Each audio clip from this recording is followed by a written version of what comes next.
This essay example, as well as thousands of others, is available in text format on our website for free and without registration. Simply Google Ivy Panda Free Essays.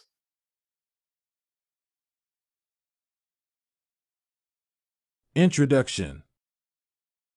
John Rawls, in his work A Theory of Justice, considers how the application of logic in the justice system would save society from common problems like designing societal systems, distributing social and economic advantages, and allotting duties to people in society, among other issues.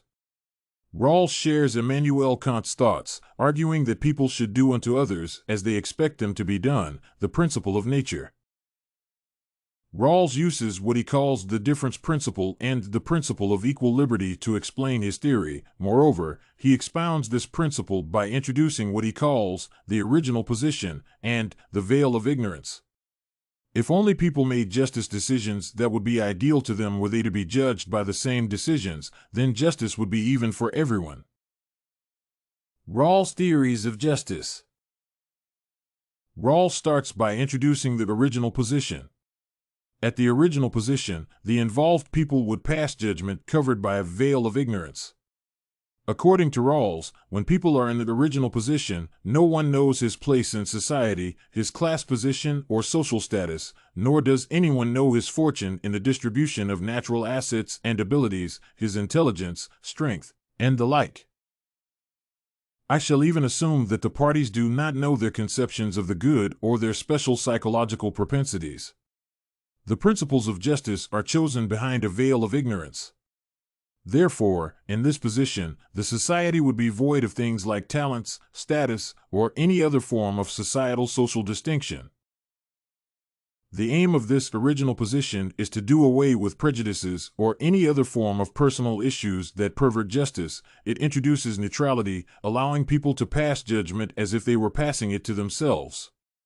Simply put, the original position calls for people to pass the kind of decisions that they would wish to make if they were in the position of the one facing justice. Naturally, people want the best things for themselves, therefore, they would come up with structures that are best for themselves, and because they do not know where they would be in future, the overall judgment would be best for them and fair to everyone else. Veil of ignorance is the situation whereby people ignore or assume their status in society and make judgments as if they were equal to everybody else. The principle of equal liberty states that each person is to have an equal right to the most extensive scheme of equal basic liberties compatible with a similar scheme of liberties for others. This is a classless principle calling for justice and equality, promoting mutual understanding. Nevertheless, taken the way it is, this principle would confuse people on some issues, and this is why Rawls complements it with his second principle, the difference principle. The difference principle states that social and economic inequalities are to be arranged so that they are to be of the greatest benefit to the least advantaged members of society, and offices and positions must be open to everyone under conditions of fair equality of opportunity. Rawls divides this second principle into two parts. The first part pushes for the distribution of economic and social disparities in a way that they are to be of the greatest benefit to the least advantaged members of society. This first part addresses the problems presented by the egalitarian nature of the first principle. In this case, some people in society would enjoy some social status. However, this difference in class would be for the benefit of the less fortunate in society. For instance, talented people would be allowed to realize and practice their talents, which, of course, would give them some class in society. Nevertheless, these talents should not be for personal gain but for the benefit of the less fortunate in society. The second part of the difference principle states that economic and social disparities should be distributed in a way that offices and positions must be open to everyone under conditions of fair equality of opportunity. These disparities would exist under given considerations only if they benefit largely the least disadvantaged people in society.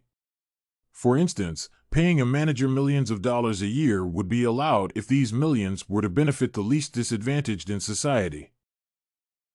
Disparities are not the problem lies in the outcome of the disparities, and if they are for personal gains, then they are not allowed. Rawls puts forward two conditions. 1.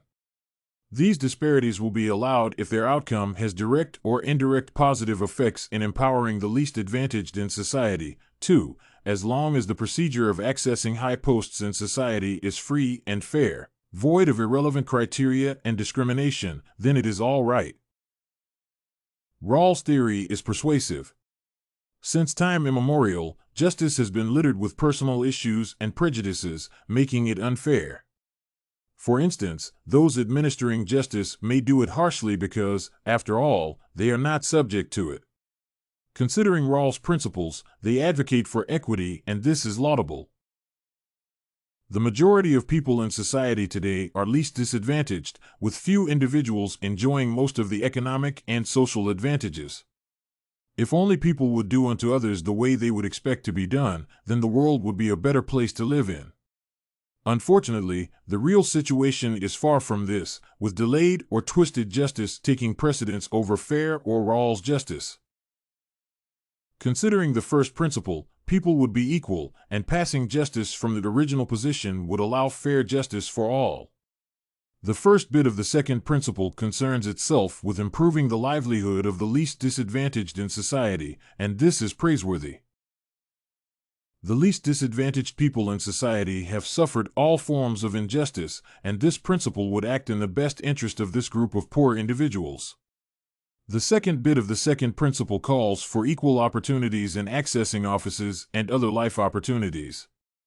For many years, people have been hired on the basis of who knows whom in a given institution. This is unfair, and Rawls' principles would restore some fairness in such situations. Conclusion. By referring to the original position, Rawls intends to eliminate any form of bias that might stain justice administration.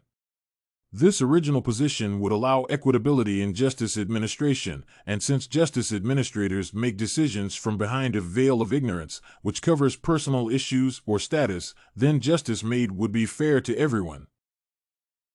From the original position acting from behind a veil of ignorance, people would make judgments and decisions that are fair to everyone because these decision-makers do not know where they would belong in the future. Therefore, they would pass judgments that are best for themselves, thus making the judgments fair to everyone.